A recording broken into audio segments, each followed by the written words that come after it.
আসসালামু আলাইকুম আপনাদের সকলকে।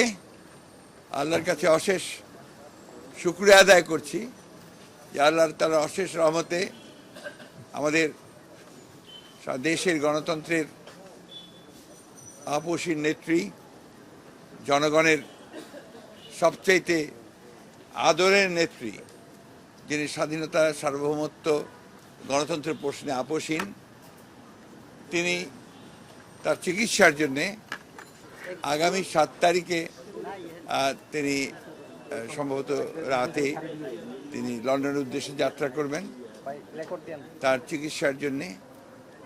সেই কারণেই আমরা জাতীয় স্থায়ী কমিটির সকল সদস্য আমরা আজকে এসেছিলাম তাকে বিদায় শুভেচ্ছা জানাতে, এবং সেই সঙ্গে আমরা তার সঙ্গে আলাপ করেছি এবং কথা বলেছি।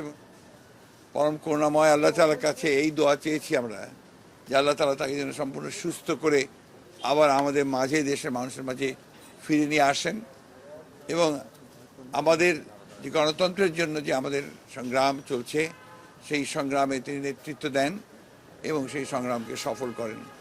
বাংলাদেশের মানুষেরও সেই প্রত্যাশাই আমরা আল্লাহ তাআলার কাছে এই দোয়া করছি যে তার এই যাত্রা যেন সফল হয়, তিনি সুচিকিৎসা করে আবার আমাদের মাঝে ফিরে আসতে পারেন। এই বিষয়ে আরোগুলো আলাপ হয়েছে, আমাদের সেই রকম কোনো ধরনের রাজনৈতিক আলোচনা হয়নি।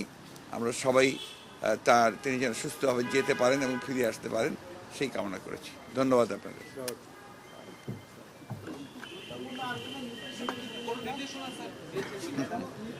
নির্দেশনা দিয়েছেন যে একসাথে কাজ করো, জনগণের পক্ষে কাজ করো, গণতন্ত্রের পক্ষে কাজ করো। এটাকে আমি বলতে পারি?